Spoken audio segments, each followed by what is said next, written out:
बिस्मिल्लाहिर्रहमानिर्रहीम। अस्सलाम वालेकुम। मैं हूँ मिसेस राबिया ज़फ़र। आप देख रहे हैं ZN न्यूज़ और हमारे साथ हैं ज़फ़र नकवी साहब। अस्सलाम वालेकुम।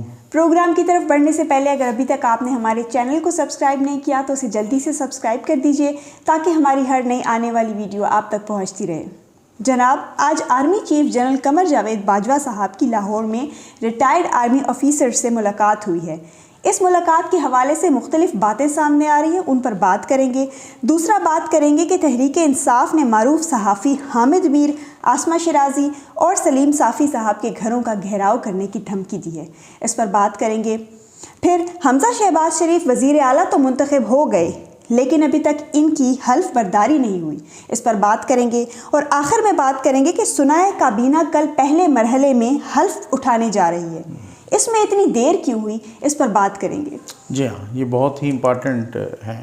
आई थिंक पहले आपने वो आर्मी चीफ की मुलाकात के हवाले से बात करते हैं कि आज army chief general Qamar Javed Bajwa की लाहौर में रिटायर्ड आर्मी ऑफिसर से मुलाकात हुई है। सही।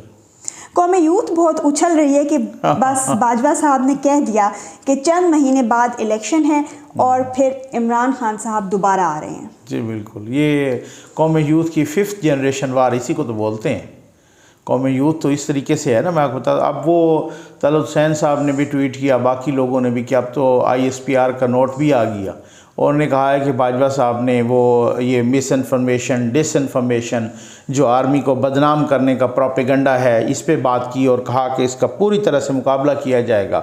और उन्होंने कहा कि जनाब ये इमरान खान साहब के बारे में तो कोई ऐसी बात नहीं की गई कि वो दोबारा को PM आ रहे हैं या बन रहे हैं या वगैरह वगैरह। खैर, यहाँ तो बात ख़त्म हो गई। ये तो ISPR के नोट की मैं बात कर रहा हूँ, एक ऑफिशियल वो आ गया ना जी। अच्छा, लेकिन अब जो रिटायर्ड ऑफिसर्स गए, ज़ाहिर है जो जिनको मैं आम तौर पे बोलता हूँ कि रिटायर्ड अस्करी यूथ ही है, ठीक है, वो जब से खान साहब गए हैं ना, पता नहीं उनको भी अजीब सी कब्ज़ हुई है, तो वो भी जनाब वो फिर जो है ना इसी तरीके से वो गए, उन्होंने को मिन्नत समाजत की होगी। क्योंकि बेसिकली तो आज बाजवा साहब गए थे वहाँ पे लाहौर कोर में गए थे और वहाँ पे कोर कमांडर और बाकी ऑफिसर्स ने, और फिर साथ ही फिर उनकी मुलाकात, ये मुलाकात तकरीबन कह रहे हैं कि कुछ 11:15 बजे स्टार्ट हुई और फिर उसके बाद जो है ना 3 बजे तक चली रही।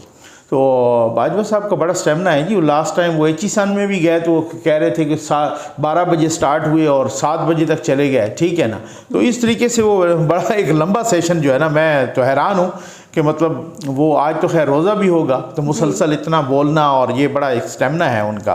तो अब कौम यूथ कह रही है और बाकी लोग जो रिटायर्ड हैं जो उनसे, अच्छा वो कह रहे हैं कि पहले तो उनसे ये बातें जो हुई हैं, ये जिसका आप भी जिक्र कर रहे हैं कि जनाब उन्होंने कहा है, तो उन्होंने कहा जी बात ये है कि अगर ये कुछ अरसा बाद इलेक्शन हो जाएंगे, ये जो रिटायर्ड लोग जो बोल रहे हैं वो जो जाने वाले, अगर कुछ अरसा बाद इलेक्शन हो जाते हैं और खान साहब अगर वो जीत जाते हैं और अगर वो प्राइम मिनिस्टर बन जाते हैं तो फिर हमें क्या इतराज़ है। और ये बड़ा रेलिवेंट जवाब है, मैं समझता हूँ कि बहुत ही टू द पॉइंट जवाब है और इसी तरह का ही जवाब होना चाहिए था। कौन कहेगा भाई अगर वो इलेक्शन चंद महीने बाद या कुछ अरसे बाद या साल बाद इलेक्शन होते हैं और खान साहब अगर आ जाते हैं, तो डेमोक्रेसी तो नाम ही इसी चीज़ का है, तो आर्मी चीफ तो जो भी हो तो मतलब उसको तो उसी तरीके से हुकूमत का साथ देना चाहिए।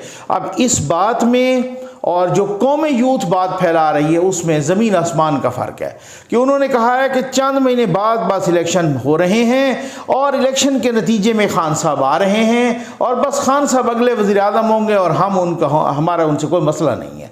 अब इस बात में और उस बात में ज़मीन आसमान का फ़र्क है। तो कौम यूथ बात को बिगाड़ने की तो माहिर है ना, उनको तो सिर्फ आता ही यही है, बाकी तो उनको कोई नहीं, उनके खान साहब को, उनके लीडर को कोई डिलीवर करना नहीं आया, किसी चीज़ को उन्होंने सस्ता नहीं किया, आवाम की ज़िंदगी को तबाह बर्बाद करके रख दिया है जो जनरल पब्लिक हैं। मैं यूथियों का तो जिक्र नहीं कर रहा ना, यूथियों तो वन व्हीलिंग करते हुए इधर उधर, मतलब यहाँ पर तो वही वाली बात है कि खान साहब के दौर में कहते हैं ना यूथियों के बारे में आम के भाई 2 ही बंदे खुश थे, एक वो जो बाप का खाता है और दूसरा वो जो पाप का खाता है, यानी जो हराम का खाता है वो या तो वो बाप का खाता है या पाप का खाता है, या तो वो अपने वालदैन के खाते हैं वो खुश हैं, उनको पता ही कोई नहीं कमाया किस तरह जाता है, उनको पता ही नहीं है कि ख़रीदारी किस तरह की जाती है, और दूसरा वो जो हराम का खाता है, बस इसके अलावा हलाल के खाने वाले इस दौर में खुश नहीं, उनकी तो ज़िंदगी हराम हो गई है ना।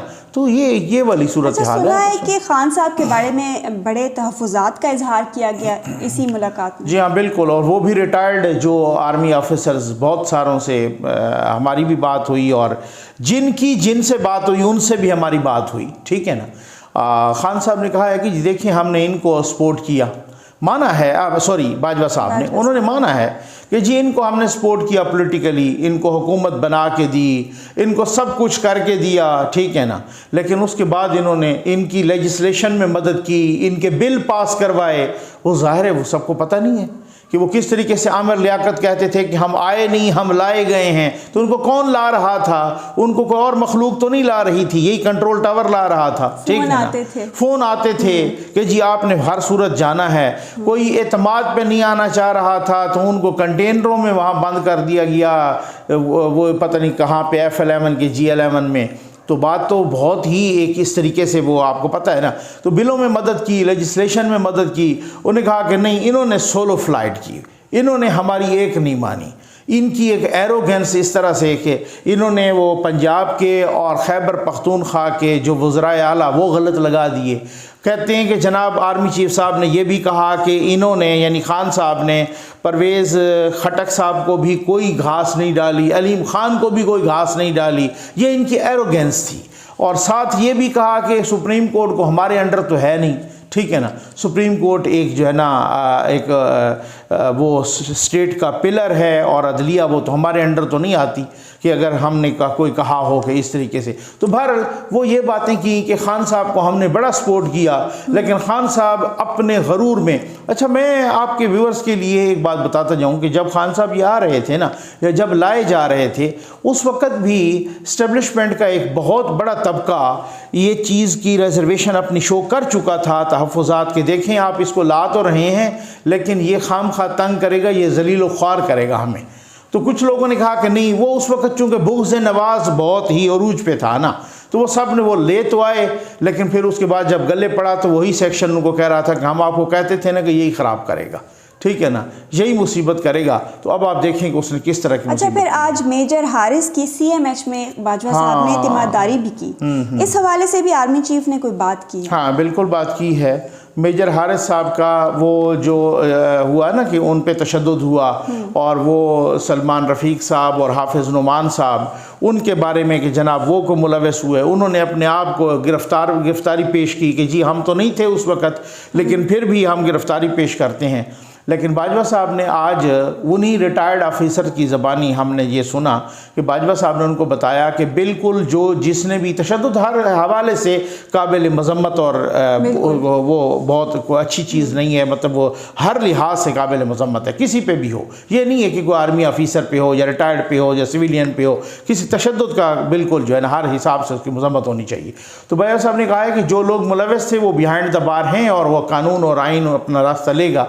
लेकिन बड़ी इंपॉर्टेंट बात की उन्होंने, कहा कि मेजर हारिस साहब ने भी पहले दूसरी गाड़ी की विंड स्क्रीन तोड़ी थी, और उस वक़्त तो वो थे ही नहीं, ना तो हाफिज़ नुमान साहब थे उधर, और ना ही ख्वाजा साद रफ़ी अपना उनके भाई थे सलमान रफ़ीक साहब, दोनों नहीं थे। लेकिन ये बात आर्मी चीफ साहब ने बताई है रिटायर्ड ऑफिसर्स को, और वो उनकी आदत के लिए भी गए हैं। ज़ाहिर है उनको अपनी इंटेलिजेंस रिपोर्ट मिली होगी, कैमरों की रिपोर्ट मिली होगी कि पहले मेजर हारिस साहब ने उनकी गाड़ी की विंड स्क्रीन तोड़ी, जिसके रिएक्शन में ये तशद्दुद हुआ। तो बात ये है कि बात तो पूरी नहीं पता चलती है ना, वन साइडेड पता चलती है ना। आज इसका मतलब ये है कि अगर आपकी गाड़ी की कोई विंड स्क्रीन तोड़े, और वो विंड स्क्रीन तोड़ने के बाद वो हो भी सिविल कपड़ों में, पता ही नहीं चले कि ये कौन है, फिर उसके बाद डेफिनेटली तो उस बंदे पे तशद्दुद होगा ना, कि अगर ये इस तरह से पब्लिक प्लेस पे इस तरह का कुछ चक्कर होगा तो तशद्दुद। मैं फिर भी कह रहा हूँ कि बहुत अच्छी बात नहीं है, बुरी बात है, बुरी बात है, इंतहाई बुरी बात है। उसको कानून और आइन के दायरे में आना चाहिए जो तशद्दुद करता है। लेकिन साथ ये भी शुक्र है कि आर्मी चीफ साहब ने बता दिया कि पहले उस मेजर साहब ने क्या किया था। ये सारी चीज़ें होती हैं जिनको पर्सपेक्टिव में देखना पड़ता है, सियाक व सबाक में, ऐसे नहीं। अच्छा, कौमी यूथ ने हामिद मीर, आसमा शराजी और सलीम साफ़ी साहब के घरों का घेराव करने की धमकी दी है, ये हम किस तरफ जा रहे हैं? क्योंकि कल इमरान खान साहब ने कराची के जलसे में भी कहा कि इन लोटों को सबक सिखाना है। हाँ बिल्कुल, और वही हो रहा है। पिछले दिनों होटल में, ये निजी होटल में आपने देख लिया कि वो नूर आलम ख़ान और फैसल करीम कुंडी साहब और मुस्तफ़ा नवाज़ खोखर साहब और बाकी नदीम अफजल चंद वो बैठे थे, तो किस तरीके से वो आए हुए डॉक्टर साहब, किस तरह से उन्होंने नंगी गालियाँ देना शुरू कर दी उनको पश्तो में, ठीक है। इसी तरीके से कौमी यूथ वहाँ लंदन में आए रोज़ मुजाहरा कर रही है जनाब वहाँ पर नवाज शरीफ साहब के घर के सामने। अब नून लीग वालों ने भी अल्टीमेटली उसके जवाब में जमायमा साहबा के घर के सामने करना शुरू कर दिया। तो अब देखें ये जो एक रविश है ना, जिस तरीके से कौमी यूथ की अखलाकियात को तबाह कर दिया गया है, जिस तरीके से शिद्दत पसंदी की तरफ लाया गया है, मैं आपको एक बात बता दूं, ये इनकी सोच है, ये इनकी सोच है कि ये जनरल बाजवा को समझ पाएंगे। इनको तो पता ही नहीं चल रहा कि हमें सजी लगी है या खबी लगी है। अभी तक तो इनको समझ ही नहीं आ रही ना कि हमें ये वाले हाथ लगा है या ये वाला लगा है, इनको तो ये पता ही नहीं चल रहा। असल में मसला ये है कि चंद महीने पहले तक कोई कह सकता था कि जनरल बाजवा साहब इस तरीके से न्यूट्रल हो जाएंगे और जनाब नून की बारी लग जाएगी और ये वो सारा। वो आपको नहीं पता कि जिनको शीदा टली बोलते थे खान साहब, वो क्या फरमाते थे? वो कहते जब ये हाथ, ये कह रहे हैं कि वो हाथ जो इमरान खान के सर पे है, याद है ना आपको, ये समझ रहे हैं, ये चाह रहे हैं कि वो हाथ इमरान खान के सर से उठ के हमारे सर पे आ जाए, ठीक है। वो हाथ तुम्हारी गर्दन पे तो आ सकता है, तुम्हारे सर पे नहीं आ सकता। और फिर लोगों ने देखा कि क्या हुआ, वो हाथ तो उठा कहीं और लग गया। समझ आ गई ना आपको ना? समझ गए होंगे बहुत सारे लोग, वहाँ और कुछ नहीं कहना चाहता। वो हाथ कहीं से उठा लेकिन लग कहीं और गया। बहुत भाई समझना, मैं कहता हूँ कि बाजवा साहब को समझना, इस पर अलग से पीएचडी करनी पड़ेगी। ये काम ही नहीं है तुम्हारा कि आप जो है ना इस तरीके से आप किसी को समझो। ये बंदा बहुत ही गहरा बंदा है, इसको मैं बताता हूँ आपको बताऊँ कि इनको सबब इसे इतने तक मैं कह के ख़त्म करूँगा, इतना आसान नहीं है, इतनी ऐसी बात नहीं है। वो ही जो है ना वो आ गया जनाब, इनको समझ कोई नहीं आई भाई यार ये रातों रात क्या हो गया। अब जो मामला है ना, अब मामला सिर्फ मकामी लेवल पे नहीं है या अदलिया के पास नहीं है, चाहे अदलिया हो, चाहे मैं पूरी जिम्मेदारी के साथ कह रहा हूँ, चाहे अदलिया हो, चाहे कंट्रोल टावर हो, चाहे अवाम हो, चाहे इंटरनेशनल प्लेयर्स हों, हर जगह पर इमरान खान अपना प्रोफाइल ख़राब कर चुके हैं। चाहे ब्यूरोक्रेसी हो, ठीक है ना, हर जगह पे इमरान खान साहब का प्रोफाइल ख़राब हो गया है और वो मज़ीद ख़राब हो रहा है। और ये चूँ चूँ चाँ चाँ क्यों है? ये सिर्फ इस वजह से है कि ये 1 महीने में या 1.5 महीने में आप देखेंगे, 15-20 दिनों में भी हो सकता है, मैंने पता किया है। तो वो कह रहे थे कि 1 महीने में, मुझे अकबर बाबर साहब बता रहे थे कि वो जो ऑर्डर आया है ना ये इलेक्शन कमीशन को इस्लामाबाद हाई कोर्ट का कि जी आप 1 महीने के अंदर अंदर करें, उस पर 1 अप्रैल की डेट डली हुई है। तो अभी ये 14 को ये सामने आया, तो हो सकता है कि अगले 15 दिन के अंदर भी ये फैसला हो जाए और फिर वो फैसला होगा तो फैसला बड़ा कड़ाकेदार होगा। तो हर जगह पे जिस तरीके का प्रोफाइल खान साहब का ख़राब हो गया है और खान साहब जो मजीद उसे ख़राब कर रहे हैं। पता है कल के जलसे में वो कह रहे थे जी बिल्कुल, ये फॉरेन फंडिंग केस में मुझे आउट करना। जी बिल्कुल, ये खुद उनको खटका लगा हुआ है। उनको क्यों लगा हुआ है ये सारा कुछ, ये उनको क्यों मसला हुआ है? उसकी वजह यह है कि उनको पता है कि जो मैं देता रहा हूँ एफिडेविट वो झूठे देता रहा हूँ। मैं जो लिख के साइन करके सर्टिफिकेट्स जमा कराता रहा हूँ वो झूठे जमा कराता रहा हूँ सर्टिफिकेट्स, क्योंकि वो तो फॉरेन फंडिंग थी। हमने तो यहूदियों से भी फंड लिए, हमने तो इसराइलियों से लिए, हमने तो इंडियन से भी लिए, हर किसी से लिए, और मैं झूठ बोलता रहा कि सर्टिफिकेट्स पे साइन करके देता रहा। ये खान साहब को पता है, ये मालूम है उनको कि क्या होने जा रहा है। उनको अपने लोग छोड़ के जा रहे हैं। शहजाद अकबर साहब भाग गए हैं बाहर, कई और लोग भी भागना चाह रहे हैं, किसी को एयरपोर्ट से लौटाया गया, कई लोग छोड़ के जा रहे हैं। अभी इस्तीफ़े जो आए हैं तो वो क्लियर करें ना, कितने इस्तीफ़े हो? तो कहते हैं कि डिप्टी स्पीकर ने कबूल कर लिए, मंजूर कर लिए 123। लग पता जाएगा कौन से वाले 123 आएंगे और लग पता जाएगा कौन से आपके साथ खड़े हैं। अभी तो बहुत सारे लोगों ने छोड़ना है, अभी तो काबीना नहीं बनी भाई यार, वो कल परसों वो बनने दें ना, वो होने दें, फिर उसके बाद उसका जो नेक्स्ट आएगा वो सारा कुछ वो आपके सामने होगा फिर। अच्छा, हमजा शहबाज शरीफ साहब की हल्फ बर्दारी क्यों नहीं हो रही? वो इस वजह से आपको याद है ना कि जब इमरान खान साहब की हल्फ बर्दारी थी उस वक़्त प्रेसिडेंट कौन थे? ममनून हुसैन साहब, अल्लाह बख्शी फौत हो गए, ठीक है ना, वो थे, नून लीग के थे। उन्होंने तो नहीं इनकार किया कि भाई मैं तो इनका हल्फ नहीं लेता। ये तो मुशर्रफ से भी आप बुरे निकले, 2 हाथ उनसे भी आगे निकले कि जब यहाँ पर यूसुफ रज़ा गिलानी साहब और उसमें नून लीग के लोग भी थे उस काबीना में, पहले जब यूसुफ रज़ा गिलानी साहब बने थे वज़ीर आज़म पीपल्स पार्टी के दौर में, उसमें कौन थे? मुशर्रफ साहब थे। तो मुशर्रफ साहब ने भी ये नहीं कहा था कि मैं इनसे हल्फ नहीं लेना। बाकी आप ओवरऑल देख लें कि जब आपके वज़राए आला आए तो उस वक्त गवर्नर किन के थे? नून के गवर्नर थे, ठीक है ना। किसी ने नहीं कहा कि जी मैं तो इनसे हल्फ नहीं लूँगा। ये तो एक थर्ड क्लास सोच है ना। वो उन्होंने उमर चीमा को हटाया। अच्छा, ये मुनाफ़क़त की आप इंतहा देखें, खैबर पख्तूनख्वा वाला गवर्नर वो रिज़ाइन कर गया कि मैं तो इनको देख ही नहीं सकता, मैं तो इनकी हुकूमत आ गई तो मैं एहतजाजन रिज़ाइन कर रहा हूँ। सिंध वाला गवर्नर इमरान इस्माइल वो भी रिज़ाइन कर गया। खैबर पख्तूनख्वा वाला शाह फरमान भी रिज़ाइन कर गया। ये 2 दिन आए हुए जो गवर्नर ये उमर चीमा, ये क्यों चिमट के बैठा है?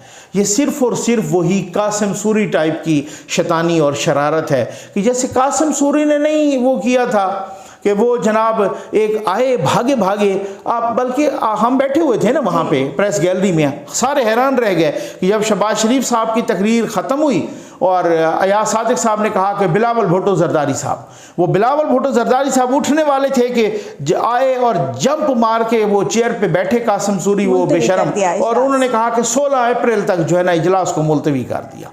ये वो शरारत है, ये वो शैतानी है। तो अब गवर्नर को कितनी देर तक रोक लेंगे? गवर्नर तो प्रागेटिव होता है, अपना डिस्क्रिशनरी पावर होती है वज़ीर आज़म की। वज़ीर आज़म मशवरा देता है सदर को और सदर कॉन्स्टिट्यूशनली बाउंड है वज़ीर आज़म के मशवरे पर अमल करने के लिए। तो कितने तक आप रोक लेंगे? तो अब मसला ये है कि गवर्नर नहीं लेता ना। अब यहाँ पर प्रेसिडेंट ने नहीं लिया, पता नहीं उनको मोशन लग गए थे उस वक़्त जब ये शहबाज शरीफ साहब हल्फ ले रहे थे, या पता नहीं वो बीमार हो गए, वो अलील हो गए, या वो पता नहीं कलील जहनीत के लोग ऐसे ही अलील होते हैं, तो वो फिर वो उसके बाद सादिक संजरानी ने ले लिया, ठीक है ना, फ़र्क नहीं। लेकिन यहाँ पे अब मुसीबत ये है कि जो गवर्नर है वो नहीं लेना चाह रहा, उसके बाद लेना है स्पीकर कौमी असम्बली ने, और स्पीकर कौमी असम्बली वो है परवेज़ इलाही है, ठीक हो गया ना।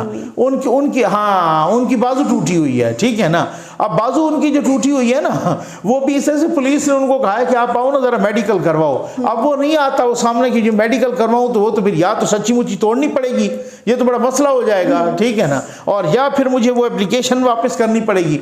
तो ये होगा तो होगा कैसे? तो ये एक शरारतें हैं, वो हल्फ नहीं रुकेगा। हल्फ कैसे रुक सकता है कि इलेक्टेड चीफ मिनिस्टर का? हल्फ नहीं रुकेगा। लेकिन ये तहरीक इंसाफ की, जिस तहरीक इंसाफ मैंने कहा ना कि जिस पॉइंट ऑफ नो रिटर्न पे जा रही है, इसका सारा नुकसान उसको खुद हो रहा है। ये सारे लोग नोट कर रहे हैं, सारे इदारे नोट कर रहे हैं कि यार ये तो बिल्कुल बावले हो गए हैं, ये तो बिल्कुल पागल हो गए हैं इक़्तिदार के पीछे। इसका मतलब तो ये है कि नया इलेक्शन हो जाता, उसमें ये हार जाते, ये फिर खड़े हो जाते इस तरह से एहतजाज में। ये तो कोई अगर इस तरह, अभी तो खान साहब की उम्र खैर से 70 साल हो गई है और वो कितना बंदा जीता है पता तो कोई नहीं होता, पहले कौन मरता है, कौन जीता है, कौन किसकी ज़िंदगी कितनी है।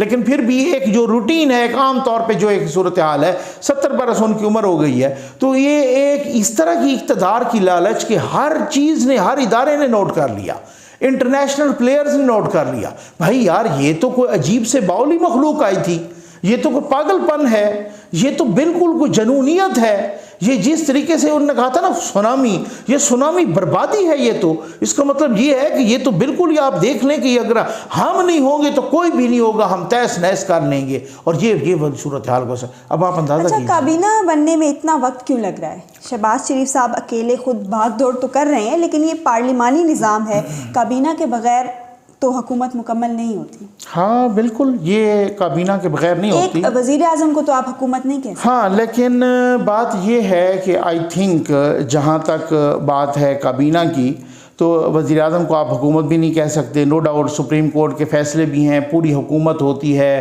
काबीना के साथ। क्या लेकिन कोई इख्तिलाफ़ात हैं या किसी को कोई तहफ़्फ़ुज़ात हैं? आप उसको इख्तिलाफ़ात नहीं कह सकते। मेरा ख्याल है कि वो जो खान साहब को हटाया गया या जिस तरीके से भी मतलब वो सारी सूरत हाल हुई, उस हवाले से ये भी वो है, जब कोलिशन गवर्नमेंट होती है ना उसमें ये मसाइल होते हैं।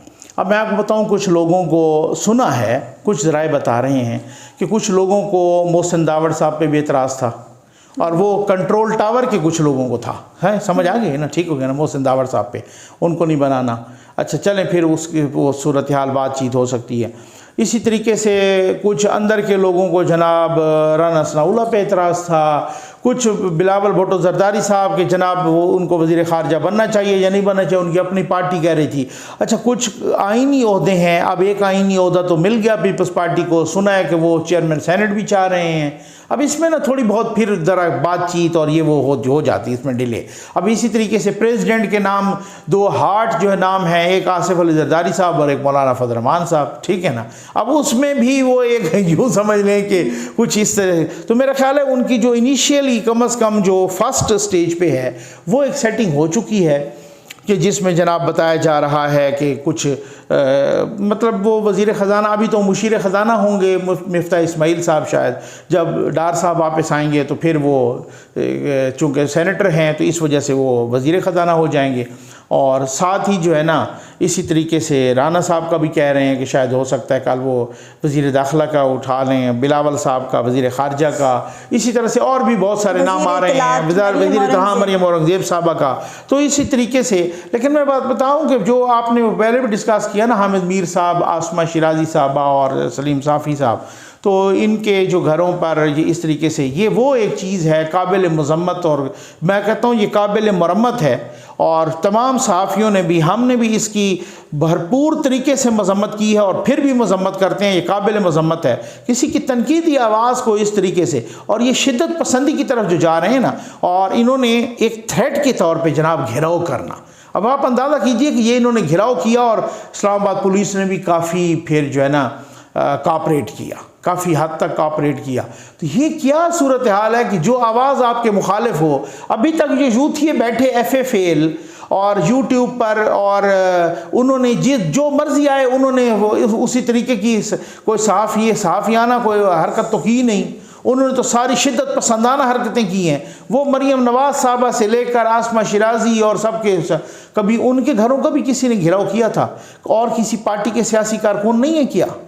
तो ये कोई होश के नाखुन लें, ये अपने आप को मज़ीद तबाही और बर्बादी के गड्ढे में डाल रहे हैं। आप ये ना सोचें कि हम यहाँ यूँ चाँ चूँ करके तो यहाँ उछल कूद के तो दोबारा कोई इस तरीके से उछल कूद के, अभी थोड़ा सा हौसला रखें, कल का बीना आ रही है, फिर ये हफ्ता 2 हफ्ता तो गुजरने दें। आपका घेरा तंग कैसे होता है, आपका ऐसा घेरा तंग हो कि आपका दम घुटने लगेगा। नोट कर लो मेरी बात, ठीक हो गया ना। मैं आपको कहता हूँ जो आपने पुट्ठे काम किए हैं ना और जो हरकतें करके गए हो, मैं आपको कह रहा हूँ मालूमात की बुनियाद पे कि वो घेरा तंग होगा कि आपका दम घुटेगा। इस तरीके से फिर आप सामने आने के, ये यूथियों को जहाँ से दफे लगते हैं ना, वहाँ से वो मुझे दोस्त बता रहे थे ओवरसीज़ में, ये मिडल ईस्ट से, कि भाई कतर में, UAE में, उधर इनको पहले तो ये इधर उधर भुदके हैं ना, और इस तरह से फुटफुड़ाहट और बड़ा गड़बड़ाहट और इस तरह से गड़गड़ाहट और इस तरह से मतलब ये गर्राए हैं, और मतलब वो तो फिर उसके बाद जब दफे लगे हैं ना, उन्होंने कहा कि जनाब इनको तो वापस भेजो, डिपोर्ट करो, यहाँ से निकालो।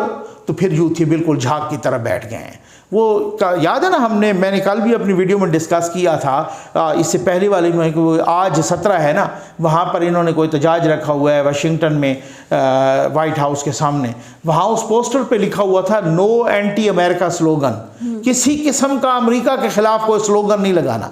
उस वक्त आपने देखा, उस दिन हम खुद मौजूद थे असेंबली में, इनके MNAs लगा रहे थे अमेरिका का जो यार है, गद्दार है। भाई अगर अमेरिका ने साजिश की है तो लगाओ ना वहाँ पे वाइट हाउस के सामने भी, लग पता जाएगा आप कितने यूथी। मैं कहता हूँ यूथियों का अक्ल बिल्कुल नहीं है, लेकिन अपने मफाद के लिए वो इतने सियाने हैं कि जहाँ पे उनको लगे कि जूते पड़ते हैं ना, वहाँ पे किसी किस्म को स्लोगन नहीं होता। वह यहाँ पे आप उनको पता है कि जहाँ आसमा शिराजी के घर के बाहर घेराव करना है, यहाँ पर जनाब लंदन में नवाज शरीफ के घर के बाहर, यहाँ पे हामिद मीर साहब के, सलीम साफ़ी साहब के, तो ये इस तरीके के यूथिये जो है ना, फसाद जहाँ पर इंतशार हो, ये फसादी नंबर 1 है। यकीन करें पूरी दुनिया में फसादी नंबर, शिद्दत पसंद है यूथिये जी। ये अब अल्लाह खैर करे और अल्लाह। इसके साथ ही हमारे आज के प्रोग्राम का वक्त ख़त्म हो जाता है। उम्मीद है आपको आज का प्रोग्राम पसंद आया होगा। अपना फीडबैक ज़रूर दीजिएगा। आपका बहुत बहुत शुक्रिया।